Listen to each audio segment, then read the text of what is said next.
Ahora sí nos encontramos. ¿Cómo estás?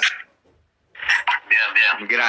Gracias por atendernos. Viste que la tecnología nos complica un poco a todos, pero gracias por tirarnos el dato de Google Meet, que la verdad yo no lo conocía. Acá los jóvenes me dicen que sí, que se usa hace varios años, pero bueno, uno ya no está en este trayecto.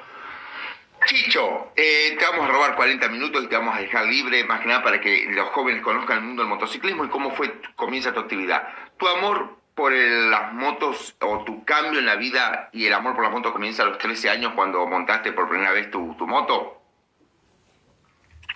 Sí, me gustaría saber primero, has dicho jóvenes, Sí, qué tipo de jóvenes, qué interés tienen en este deporte, que son algunos de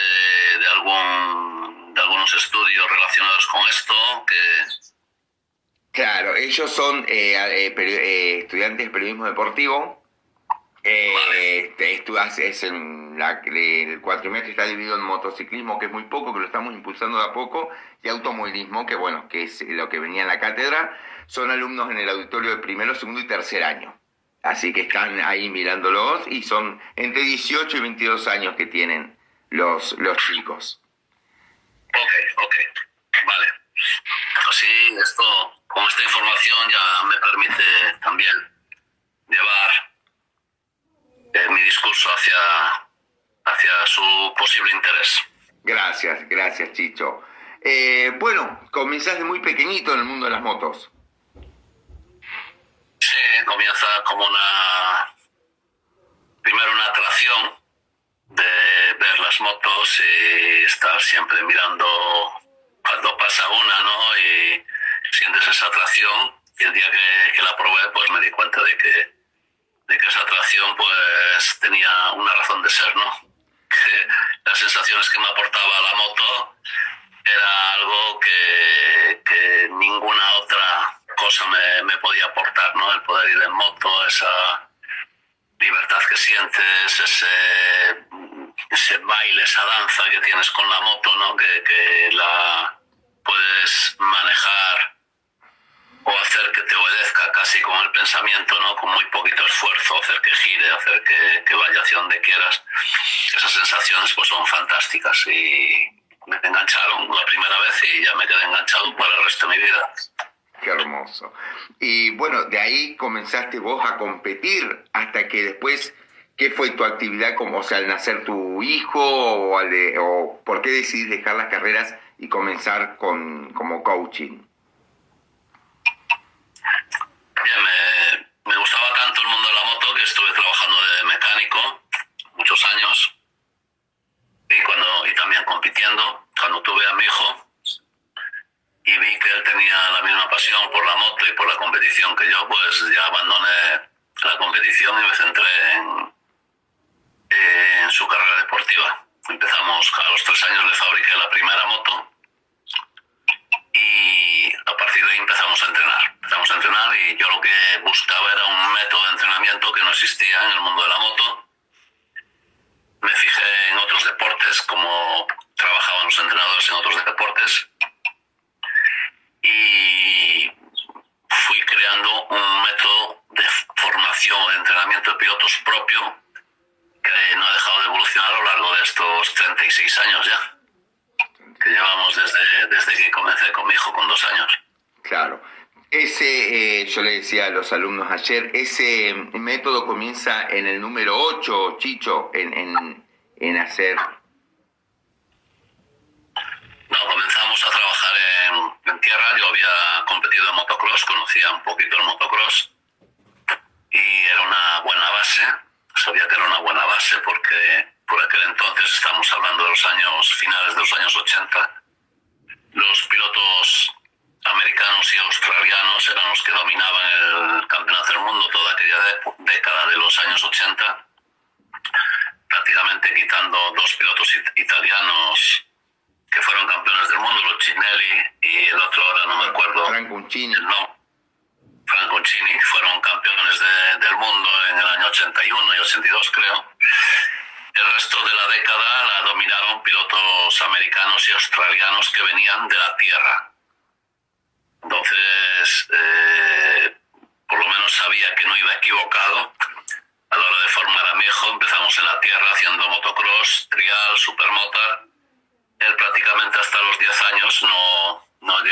subirse de una manera seria en una moto de asfalto, pero tenía toda esa base desde los 3 hasta los 10 años de haber competido a lo mejor en centenar de carreras de tierra, trial, motocross, supermota, y haber ganado la mayoría de ellas también. ¿Y cuándo fue que te diste cuenta que dijiste tiene potencial para ser el gran campeón mundial en el que luego se convirtió? Fue en una ocasión, habíamos montado una pista de minimotos en un parque acuático y un día viéndolo pilotar de una manera que superaba las leyes de la física, aquel día dije, si algún día llega a pilotar así una 500, de aquella todavía no habían llegado las 4 tiempos, las 1000, si algún día llega a pilotar así una 500, este va a ser campeón del mundo. Así que no me equivoqué de mucho. Hay destellos o hay señales que son muy importantes si las sabes interpretar, y para saber, por ejemplo, si un niño de 2 o 3 años tiene talento, basta con 10 minutos de observación para verlo. Qué grande que eres, Chicho. Pues eso es lo que forma, ¿no? El haber estudiado, el haber leído tanto, el haber aprendido de otras disciplinas. Lo que yo le digo a los alumnos, tienen no solo que leer fútbol, por el amor de Dios, lean Dostoyevsky, lean, o sea, amplíen la cabeza. Ahora vamos a ir un poco a las preguntas de la radio también. A esta te hago una pregunta yo, Chicho, y vamos a alguna de las pantallas de los chicos. Como coaching, ¿cuál es el reto más grande con el que te enfrentaste en tu profesión, en tu vida? Bien, a ver, yo lo que he mantenido desde hace pues esos 36 años ya que llevo investigando en este deporte, ¿no? Intentando entenderlo, intentando descubrir los secretos de este deporte, sobre todo a la hora de la formación del piloto, ¿no? Pues es un reto continuo, no es que haya sido un reto solamente, es un reto continuo, ¿no? El reto de investigar, de descubrir, de progresar en este conocimiento. Este es el mayor reto al que me he enfrentado y me sigo enfrentando, y espero que siga enfrentándome pues hasta que tenga motivación suficiente para continuar en este deporte. Bueno, acá hay palabras de agradecimiento, muchísimas gracias, gracias por regalarnos estos minutos, gracias por enseñarnos. Y una de las preguntas de la radio, Chicho, no podía faltar, dice, Chicho, buen día, gracias por estar acá. ¿Que tenés alguna anécdota o qué concepto tenés de Sebastián Porto? Bien, con Sebas, la anécdota es que en la primera carrera a la que fuimos fuera de España, en el Campeonato del Mundo, la primera fue Jerez, que batió récord de precocidad con 15 años y un día, y la siguiente no recuerdo bien a dónde fuimos, y justo aparcamos el motorhome al lado del motorhome de Sebastián Porto. Estaba su padre, su madre, que lo acompañaban, y estábamos pegaditos uno al lado del otro, y enseguida trabaron amistad. Mi hijo y Sebastián se pusieron a jugar allí a los videojuegos de motos, por supuesto, y estuvieron allí un buen rato. Y bueno, yo hablando con los padres de Sebastián, el padre se murió hace unos años, y entablamos una amistad que duró a lo largo del tiempo que compartimos, ¿no? Las temporadas que compartimos en el Campeonato del Mundo. Sebastián llegó a ser su campeón del mundo con Yamaha, luego estuvo en el equipo Resol, y bueno, fue una pena que se retirara tan joven, porque creo que fue más un tema psicológico que no ni por juventud ni por calidad. En aquel momento Sebastián tenía mucha calidad como piloto. Intentó regresar después cuando llegó la categoría Moto 2, pero eran otros tiempos ya, era otra historia y no le fue bien. Fue una pena. Sebastián podía haberse mantenido en la élite de este deporte, al menos en la categoría intermedia, durante más años de los que estuvo. Qué lindo, qué linda anécdota. Ahí hablabas sobre la psicología. Es lo más importante, ¿verdad, Chicho? Quizás más que, o igual que la técnica que uno puede tener, o sea, trabajar la cabeza. No, a ver, yo tengo una teoría como todo, yo siempre me voy haciendo mis teorías, ¿no?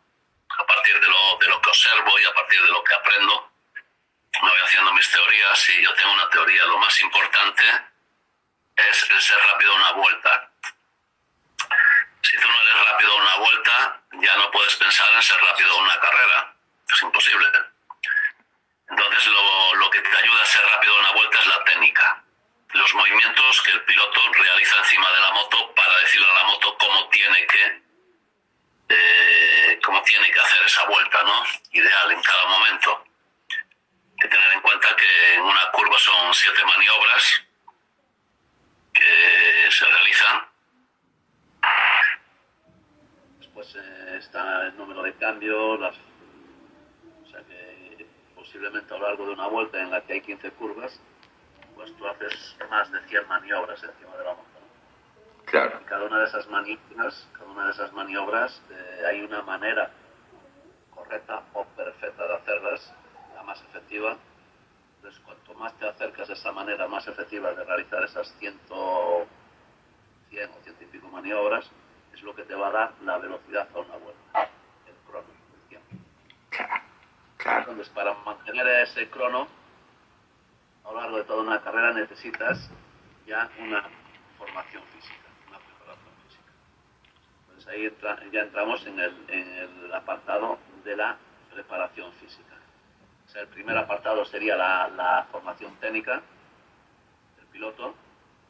El segundo apartado sería la preparación física.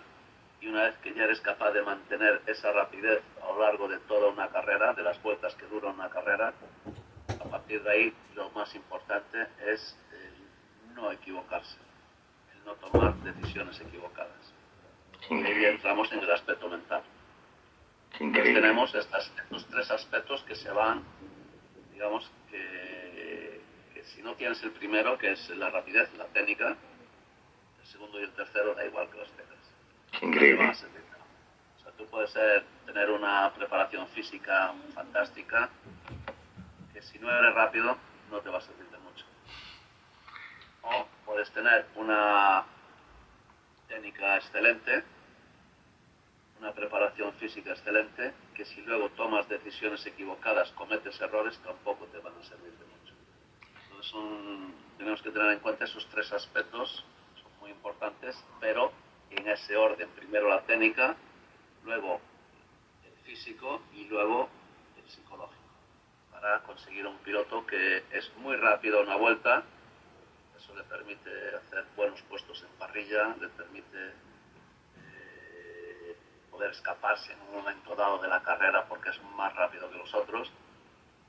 Tenemos el que mantenga ese rendimiento a lo largo de todas las vueltas de una carrera, y luego el que no comete errores. Ahí es cuando estamos hablando de pilotos ya que ya están a un nivel superdotado, ¿no? Claro, qué duro, qué difícil para los chicos, para todos los que a veces pensamos que la carrera es solamente el domingo y que son 26 vueltas, X cantidad de vueltas. Chicho, una pregunta acá en este caso Lucía, una alumna, dice: si yo quisiera correr en moto, Chicho, el coaching, el entrenamiento, ¿sería diferente al de un piloto masculino? Bien, a mí me gusta siempre que puedo, es hablar a través de los números, de las matemáticas, ¿no? Porque cuando utilizas palabras estás en el mundo de la poesía o de la literatura. Pero cuando utilizas los números estás en el mundo de la precisión, de las matemáticas, de los datos, y los datos matan relato, ¿no? Esa frase que dice dato mata relato. Entonces tenemos que el Campeonato del Mundo se inició en el año 49 y estamos en el año 2025, con lo cual tenemos pues 76 años, 77 temporadas en las cuales solo ha habido, creo que, 7 mujeres que han competido a lo largo de una temporada. O sea, toda una temporada. Después ha habido muchas mujeres que han hecho una carrera de wildcard, de pilotos invitados, pero realmente 7 que podamos decir que han sido profesionales porque han estado toda una temporada, ¿no? Entonces, que en 76 años solo ha habido 7 mujeres capaces de estar ahí y que el mejor resultado haya sido un séptimo, creo. Claro. Séptimo del Darrurine en el año 87, me parece, que era una finlandesa. Yo la vi correr y después he visto también a otras muchas. He visto a las españolas, a Elena Rosell, a María Herrera, a Ana Carrasco, que ha logrado ser campeona del mundo en una categoría, entre comillas, masculina, que ha sido Super Sport 300, pero que fuera de esa categoría nunca ha conseguido grandes resultados.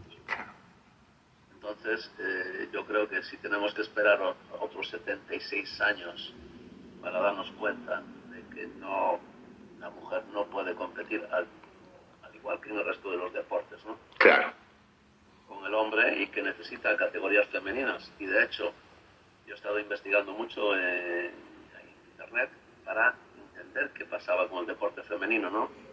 Y todas las veces que se ha conseguido que hubiera una categoría femenina en cualquier deporte ha sido a través de la lucha, de la reivindicación del derecho de tener una propia categoría las mujeres, ¿no? Entonces, nos encontramos, fíjate lo que hemos tardado. El año pasado ha habido por primera vez un campeonato del mundo femenino en asfalto, porque ya en motocross y en enduro ya había, y en trial, ya lo sabía hace años. Y este es el segundo año. Y por fin, lo que pasa es que creo que no se le está dando la importancia que se le tiene que dar a un campeonato del mundo femenino, teniendo en cuenta que la mitad de la población, al menos o más, son mujeres en el mundo, y que necesitarían tener no solo una categoría como tienen ahora, sino tener un campeonato propio y un protagonismo a la altura de esto.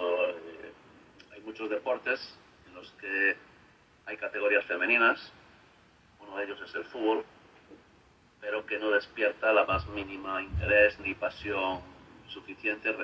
Las futbolistas reivindican que deberían de ganar lo mismo que los hombres, pero, como dice Rafa Nadal, el día que generen los mismos beneficios o la misma rentabilidad que generan los hombres, que en ese momento ganarán lo mismo. Pero en estos momentos no generan ese interés, no generan ese seguimiento por parte de una afición como genera el fútbol masculino. Entonces van a tener que vivir. Sin embargo, el tenis sí es un deporte en el que las ganancias de las tenistas se aproximan bastante a las ganancias de los tenistas, ¿no? Entonces creo que simplemente es generar un interés de alguna manera, trabajarlo. Yo estuve durante 10 años empujando por el motociclismo femenino, organizando carreras ahí en Argentina. Organizamos en el 2015 el campeonato panamericano, que venían muchas mujeres de toda Hispanoamérica. Qué increíble, qué increíble, Chicho, qué grande. La verdad, eso no lo sabía. Estuvimos trabajando en México muchos años, en España un par de años, para que algún día hubiese un campeonato del mundo femenino, y al final se consiguió. Nosotros pusimos nuestro granito de arena, pero no nos han siquiera consultado, decir, oye, ¿cómo podíamos hacer esto? O sea, lo han hecho a su aire y está siendo un fracaso porque no tiene apenas seguimiento. Cuando debería tener un seguimiento, ya no digo igual que pueda tener MotoGP, pero podría tener un seguimiento realmente multiplicado por 10 o por 20 del que tiene actualmente. Qué increíble. Bueno, eso para que vean los alumnos, ¿no? La preparación que tenés, Chicho, alguien que estudia, que se sigue con todos tus logros, con todos tus títulos mundiales, con todos tus pergaminos, seguir estudiando, seguir formándose, qué importante. Chicho, acá una pregunta de un oyente de la radio. ¿Te sorprendió que Ducati haya dejado a un campeón mundial como Jorge Martín y haya contratado a Marc Márquez? Si hablamos a nivel deportivo, por resultados deportivos, no sería entendible. Porque en ese momento, en el momento en el que Ducati tiene que decidir, el candidato era Jorge Martín. Llevaba varios años ganando muchas carreras con Ducati. Ya le habían desplazado a favor de Enea Bastianini el año anterior. Ya le habían desplazado y demostró que es mucho mejor que piloto que Enea Bastianini, piloto que es campeón del mundo, que en ese momento que tomó la decisión Ducati iba líder del campeonato, alternando ese liderato en ocasiones con Pecco Bagnaia. Entonces, a nivel deportivo no se puede justificar esa decisión. Tú lo que quieres tener es a los mejores pilotos en el equipo oficial. Y si ya tienes a un piloto que está en un equipo satélite tuyo, escoger a alguien que viene de otra marca, pues, o de otro equipo, pues resulta difícil de entender, ¿no? A nivel comercial, y hay que entender que el mundo de las carreras de motos, tal como se concibe actualmente, es una plataforma publicitaria para vender motos. Entonces, ¿a qué vienen las marcas? Las marcas no vienen a por la gloria, sino que vienen a por la consecuencia de la gloria, ¿no? Si yo soy campeón del mundo y vendo motos, había una frase de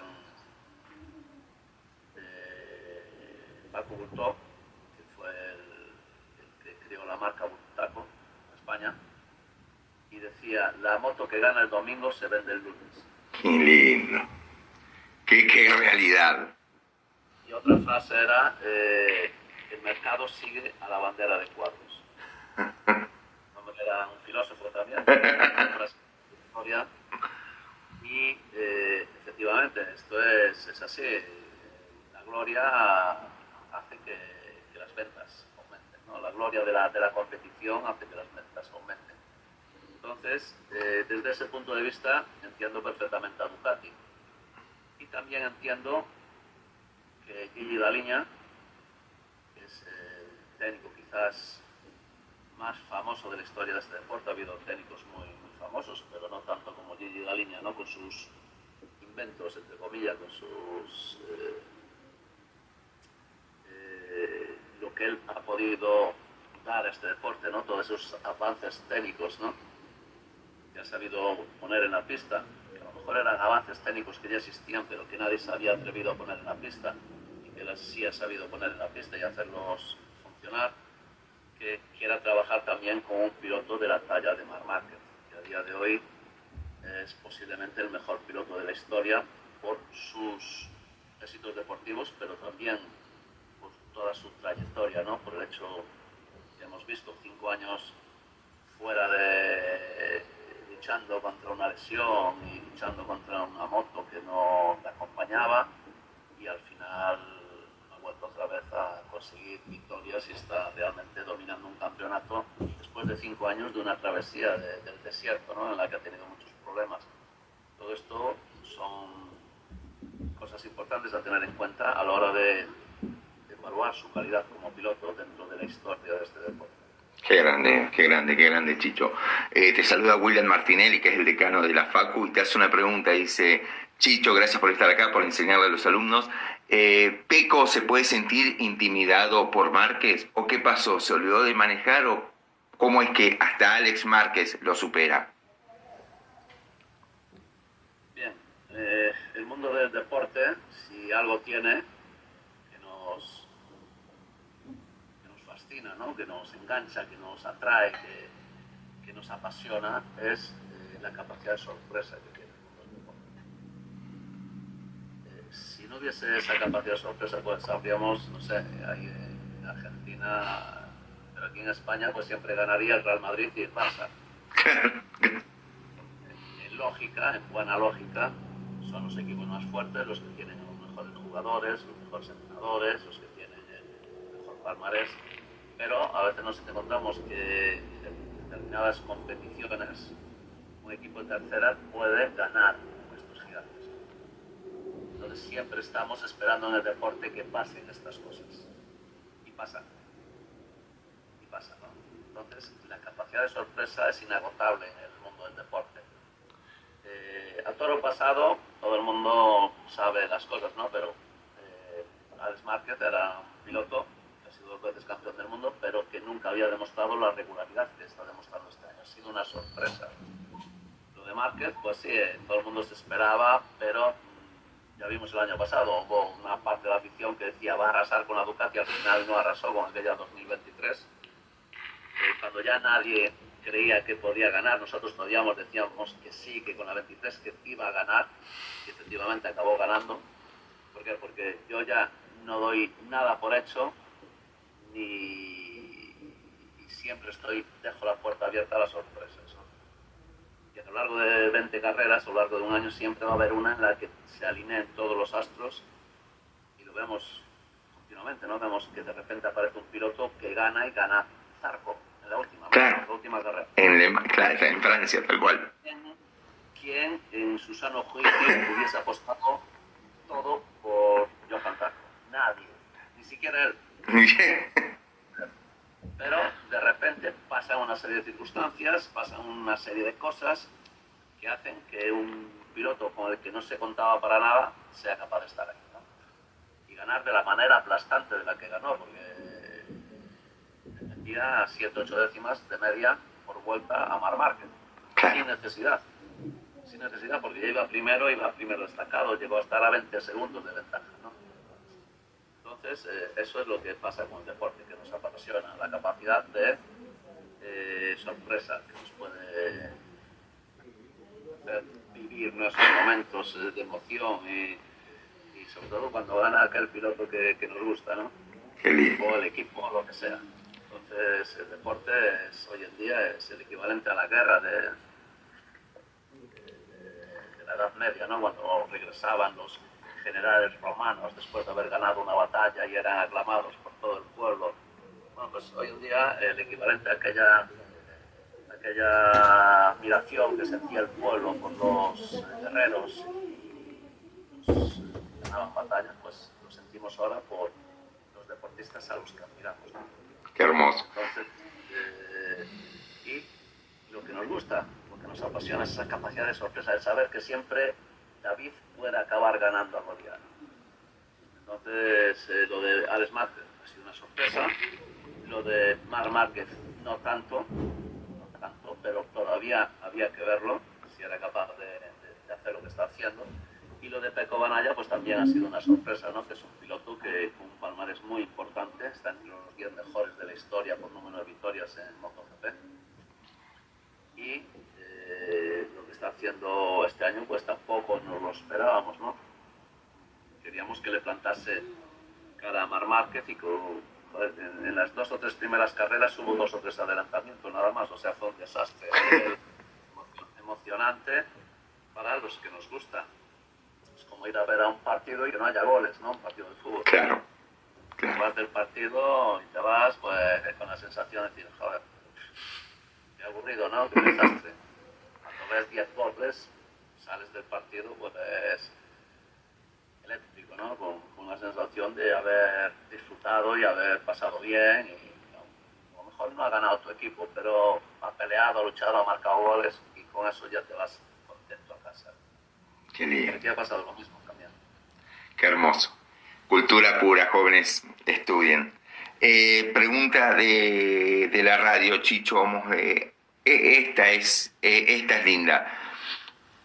Chicho, en un deporte tan peligroso como el deporte motor, el automovilismo, el motociclismo, ¿alguna vez entrenando a tu propio hijo dijiste, hasta acá llegué, vamos a dejar esto? ¿Tuviste miedo que se haga mal? Sí, no solo en una ocasión, varias ocasiones. Y también como formador, ¿no? También he pasado por momentos muy duros, muy desagradables, en los que me he cuestionado si valía la pena seguir. Entonces hay que tener en cuenta que las cosas van cambiando. El último que ha entrado, que ha sido el airbag, que es una tecnología que realmente funciona, que realmente va a evitar lesiones y que se está aplicando incluso ahora en la calle, ¿no? Ya en los exámenes de moto aquí en España, los exámenes para conseguir la licencia, ya próximamente ya todos los alumnos van a tener que ir equipados con airbag, ¿no?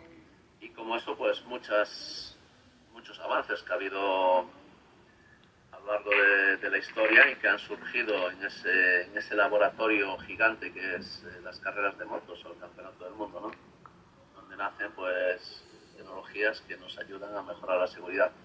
Pero es inevitable que sucedan cuando hay un cuerpo humano a esas velocidades y al límite de lo que es la inclinación o el agarre de los neumáticos. Al final siempre va a haber caídas y siempre va a haber un porcentaje de caídas fatales, ¿no? Claro. Entonces, ese lado negativo de las carreras,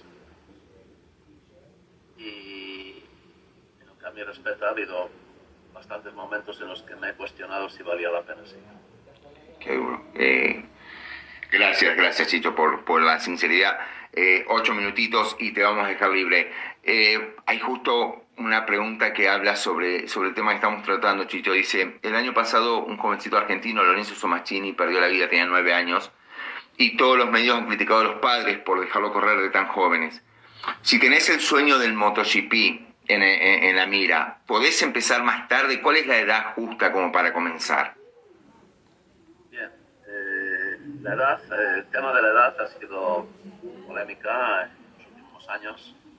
De hecho, mi hijo llegó y con 15 años y un día, o sea, cumplió años el sábado y el domingo estaba compitiendo con 15 años. Hoy en día ya es imposible con menos de 18, a no ser que tengas un palmarés impresionante y lo puedes hacer con 17. Claro. Ya necesitas un palmarés tremendo, ¿no? Entonces ha habido un aumento de 3 años y ha sido debido pues precisamente a accidentes fatales que hemos podido vivido en los últimos años de varios adolescentes que han perdido la vida compitiendo en este deporte. Entonces, ahí ha habido unos cambios a nivel legislativo, a nivel de reglamento, los cuales ha ido incrementando esa edad de inicio en el campeonato del mundo. Pero realmente no es una medida efectiva de cara a reducir las posibilidades de accidentes fatales. De hecho, no sé, en Argentina me imagino que sí, si tú quieres conducir un camión de mercancías peligrosas, necesitas una licencia especial. Que sirve la licencia Claro. para conducir un automóvil, un auto, un carro, ¿no? Como le llamáis allí. Entonces, digamos que hay una formación y hay un examen en el cual tú demuestras que esa formación la has asimilado bien y que tienes esos conocimientos, ¿no? Sin embargo, para competir en este deporte no hay ninguna traba, ningún obstáculo, ningún examen en el cual tú tengas que demostrar que realmente tienes un control de la moto suficiente para poder evitar al menos un porcentaje de accidentes que dependen de ese control, ¿no? Y yo creo que se debería empezar por ahí. Se debería empezar porque no compres una licencia. ¿Tú te imaginas que para conducir un camión con mercancías peligrosas tú llegases y comprases tu licencia? Claro. Una locura. Una locura, ¿no? El no tener unos conocimientos mínimos para que no resultases peligroso en la carretera. Pues, sin embargo, en el mundo de las motos no. En el mundo de las motos tú vas a la federación correspondiente, tú pagas y te dan tu título de carnet, tu título de piloto de moto. ¿Me entiendes? Dan tu licencia y tú con esa licencia tú ya tienes tu título de piloto de moto. Eso es una de las cosas que habría que cambiar. Cada año se debería de hacer igual que cada ciertos años se tienes que renovar, ¿no? tu licencia, tanto de armas, con licencia con mercancías peligrosas, lo que sea. Tienes que renovarlo, pues debería de renovarse y debería tomarse muy en serio esto, ¿no? Porque al final es un deporte de alto riesgo en el que la vida del piloto hay que, de alguna manera, intentar que ese riesgo disminuya al máximo. Y una de las maneras sería esta, ¿no? Lo primero, pedir unos conocimientos o unas habilidades para saber que tú realmente no vas a tener accidentes o no vas a provocar o no vas a... fíjate, te cuento un caso, el caso de uno de los adolescentes que se llama este chico Hugo Millán, aquí español, que era uno de los pilotos de su edad más destacados aquí a nivel nacional, y tuvo una caída al inicio de una carrera y lo esquivaron 11 pilotos. Consiguieron esquivarlo y al cabo de 5 segundos y pico de haberse caído, vino otro piloto, no lo esquivó y fue un choque fatal, ¿no? Entonces, claro, yo he visto, es un tema que me preocupa y que me gusta fijarme, a pilotos que tienen una habilidad para esquivar a un compañero caído en el suelo o una moto, una habilidad extraordinaria, que lo ves y dices tú, ¡guau! ¡Qué reflejos y qué habilidad! Y luego vienen otros y se bloquean, ¡pam! Y se chocan con la moto o con el compañero caído. Entonces, esa era una de las cosas que tendrían que mirar.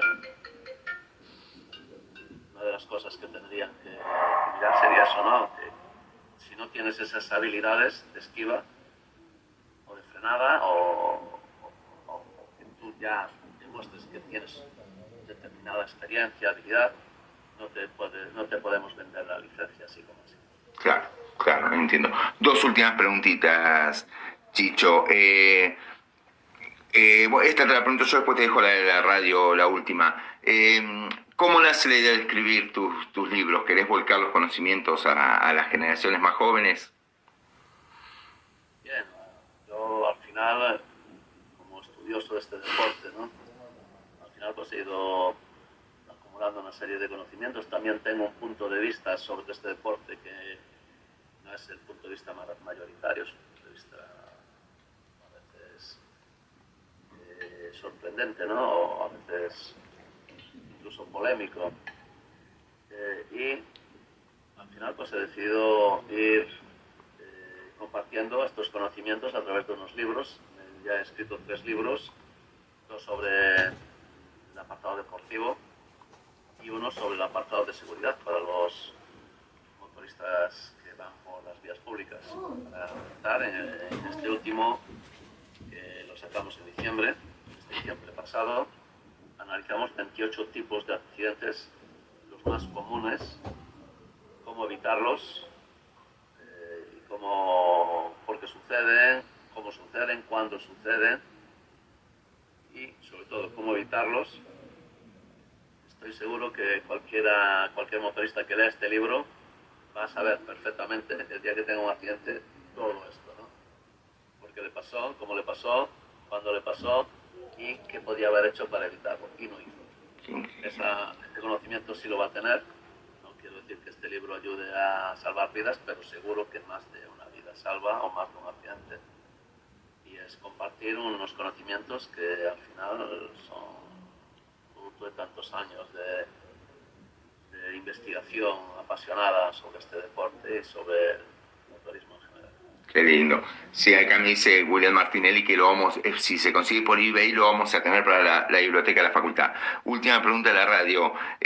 Chicho, la época de los 80 que yo viví, la de Wayne Rain, Kenny Roberts, John Kosinski, Randy Mamola, era el dirt track americano. ¿Qué cambió en el motociclismo que después de Nicky Hayden no hubo más yankees, pilotos americanos en el MotoGP?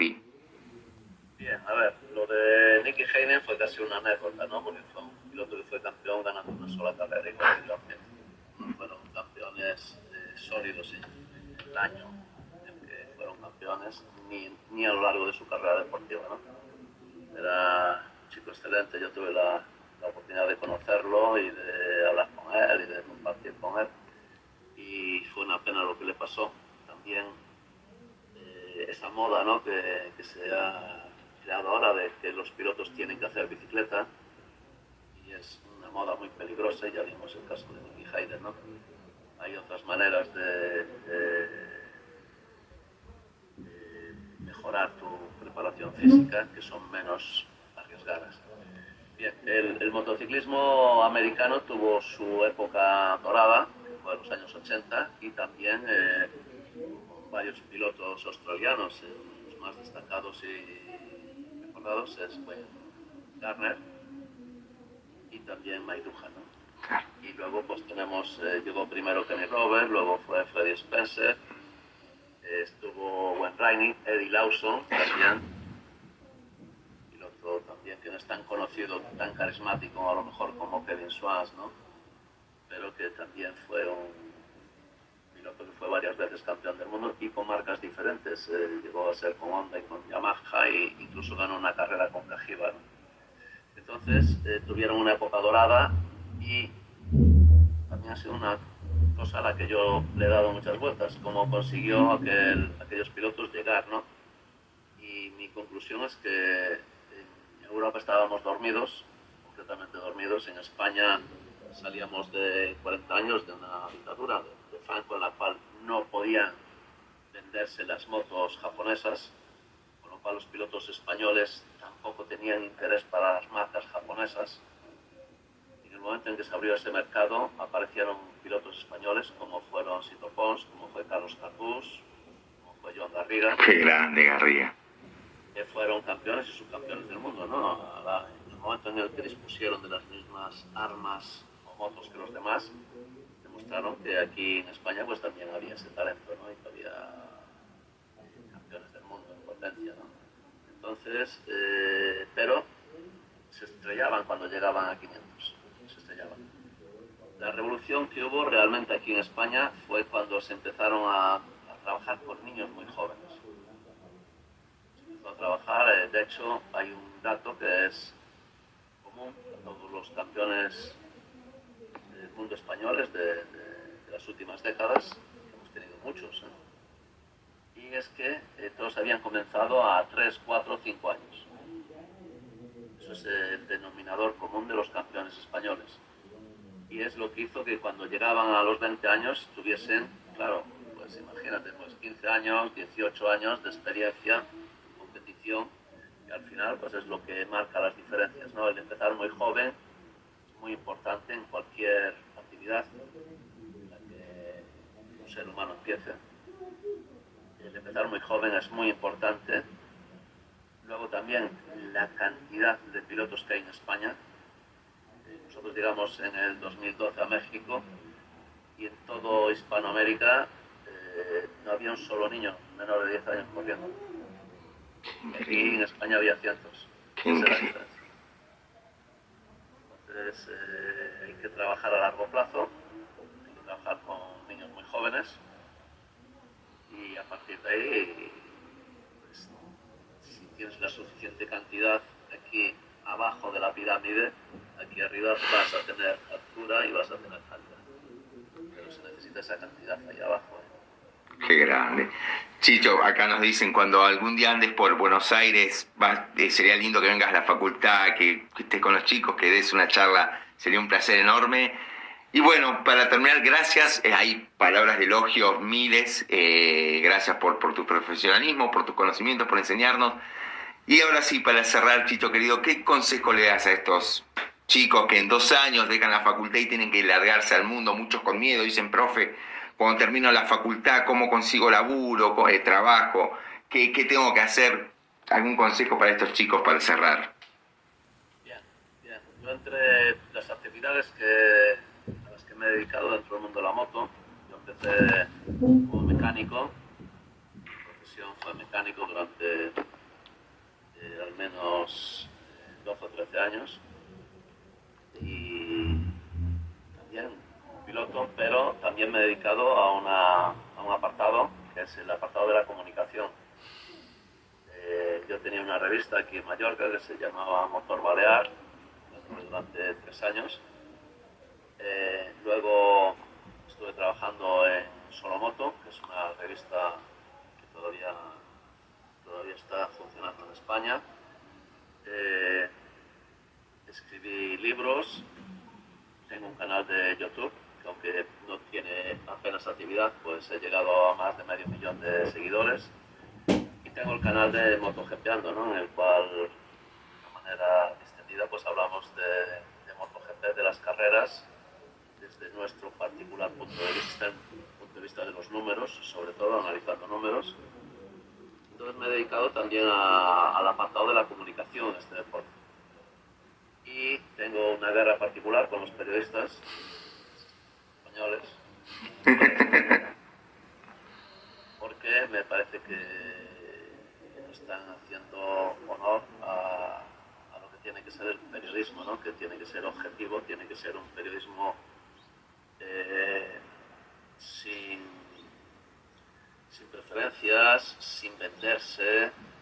O sea, para mí el periodismo se debe al lector o al espectador que va a ver lo que tú publicas.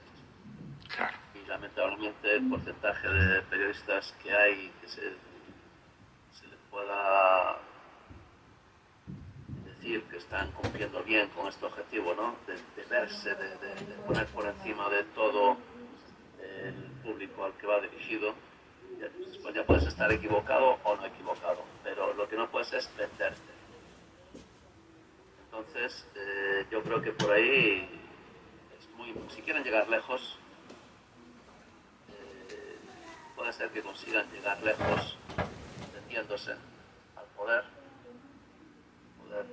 que mejor les pague en cada momento, pero que si quieren llegar lejos de verdad y dejar una huella, tienen que ser lo primero objetivos, lo segundo inconformistas, buscar siempre la verdad, la última de las verdades, la que hay debajo de la última capa de la cebolla, y transmitir eso al público de una manera honesta, objetiva, profesional.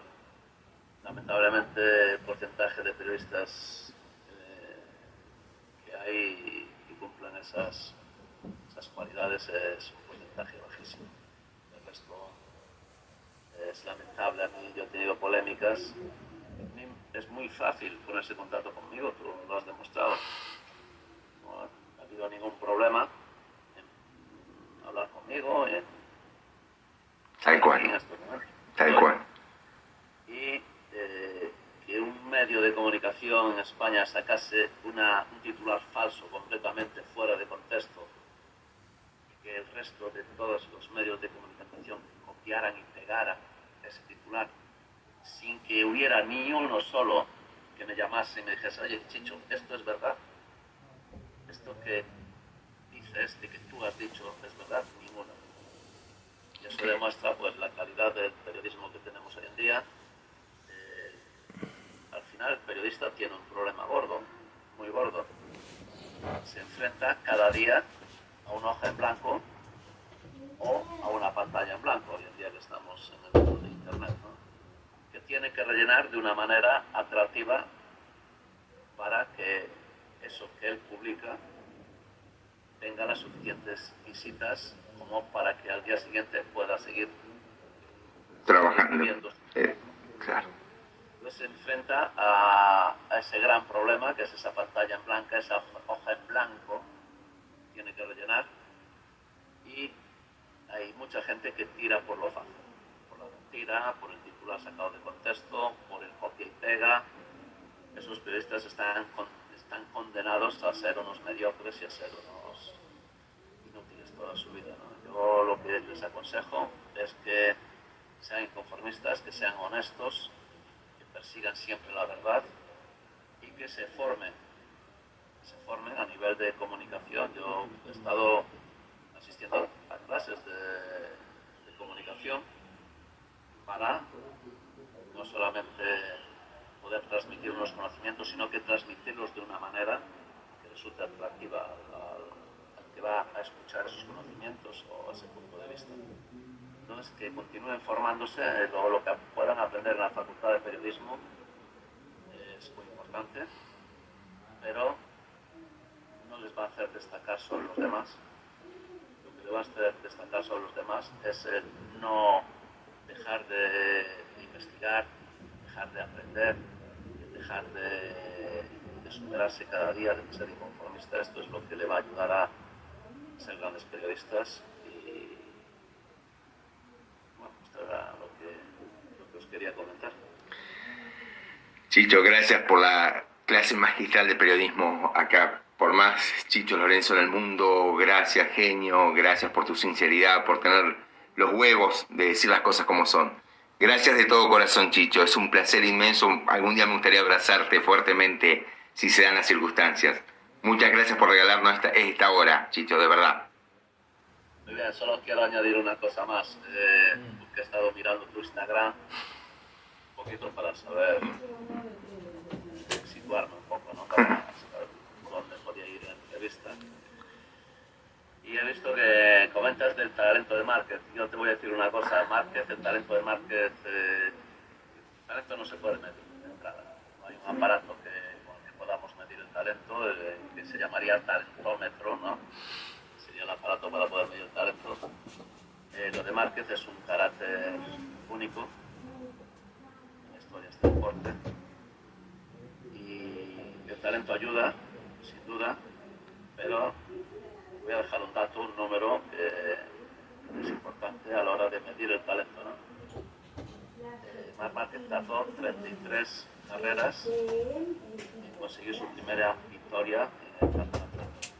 33 carreras que fueron 2 temporadas completas más parte de la tercera.